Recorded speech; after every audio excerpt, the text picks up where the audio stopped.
Professional sports are the perfect stage for an athlete to show off their athletic prowess and flair in front of hundreds of thousands of people in the stadium and across the TV screen. Everyone is watching, every single camera is recording live, and when the lights are brightest, it's an athlete's perfect time to shine. And in baseball, there is no better way to shine than to stun audiences with luxurious chains and necklaces.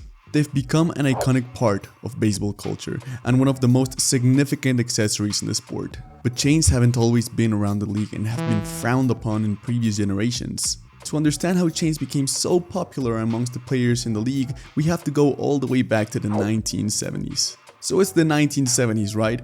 A time when the major league expanded and brought in new teams into the league. More teams, more viewership, more players, more highlights. The league was clearly facing an era of expansion and innovation. With this, you could say that small changes and trends came naturally into the league. And one of those changes would bring up something unheard of in baseball: necklaces.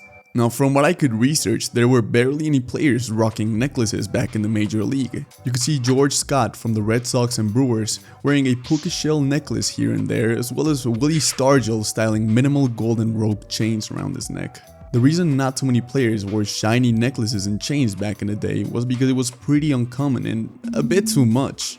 So much so that Pittsburgh Pirates commentator Steve Blass lets us know how uncommon the trend was when he nearly went on a mid-game rant against Ronald Acuna Jr. and his chains on a Pirates-Braves game back in 2019. Acuna was hit in the elbow by a pitch, which caused Blass to say, "I was getting ready to say, with a young player doing all that stuff and all the jewelry and all this stuff, back in the day, I'm not saying it's right or wrong," suggesting that back in the day, he would have been hit intentionally for rocking too many chains in the game. So you could say that wearing necklaces and chains was seen as tacky, overwhelmingly flashy or unprofessional back in the 70s. But as time moved on into the 2000s, some players started to embrace the necklaces and chains, and even a new necklace trend rose in popularity with Hall of Fame pitcher Randy Johnson, who introduced the Phiten necklace to the major league. Johnson discovered this peculiar necklace in 2001 during an all-star trip to Japan, bringing the necklace to America on his way back. The Phiten necklace became a popular accessory because of its presumed pain relief and enhanced performance as a cause of reduced stress and improved circulation. The effects of this bizarre nylon-coated titanium necklace have no legitimate proof of actually working as advertised, so it's most likely that players wear it either as a placebo effect or as an extension of team unity and camaraderie, just like the Red Sox did when they won the World Series back in 2004. So you bet that after the Red Sox won that year, plenty of players would start to hop on this trend. So much so that their influence spread outside of baseball, with many pro and amateur athletes wearing the necklace. In a league where players perform in-game rituals in order to have a good game, Phiten necklaces were no witchcraft, but a tool that would help improve a player's overall performance. After the Phiten necklaces reached their peak in the 2000s,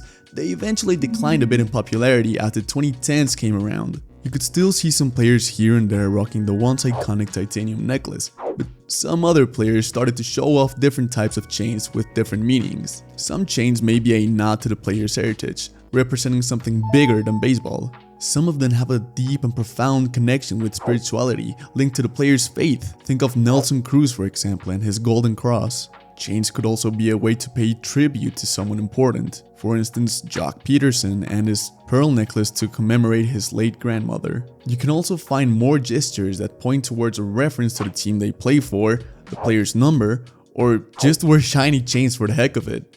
It is evident that chains in the MLB are an extension of the player's personality and self-expression. It's not just for the aesthetics. There's a visual piece of identity wrapped around most players' necks as a perfect way to display the league's diversity. Now the league moves onward to the 2020s. Chains and necklaces moved on from simplistic and ordinary designs into more personalized chains that are seen as ornaments on a player's uniform in the MLB. Chains like Fernando Tatis Jr.'s El Niño chain, Edwin Diaz's trumpet chain, and how about all the chains that Ronald Acuna wore when Steve Blass picked on his style? Players have developed so much creative freedom when it comes to their jewelry that it has become a trend that spread to a broader audience and even players from Little League Baseball. Not only have players worn eye-catching chains and necklaces, but they've also started to wear Van Cleef and Arpels. Arpels? I think I spelled that right. Yeah.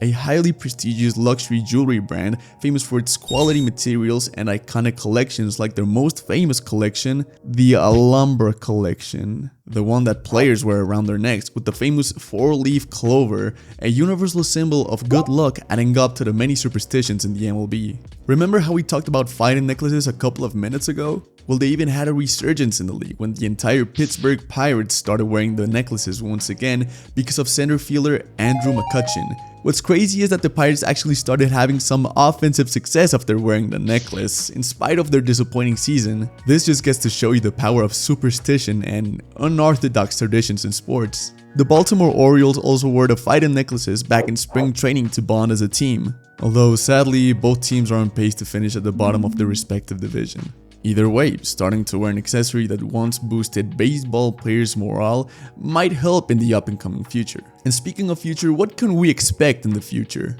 Based on what we've previously seen, shinier chains, unforgettable designs, and maybe even a new trend. Chains and necklaces are now one of the most iconic accessories to have ever graced the diamond since their low-profile appearances in the 70s, all the way to their almost rapper-like designs nowadays. They're much more than just a symbol of wealth and success. They're a religious symbol of faith, a commemorative memento paying tribute to someone close to the player, a superstitious belief to boost the player's performance on the field.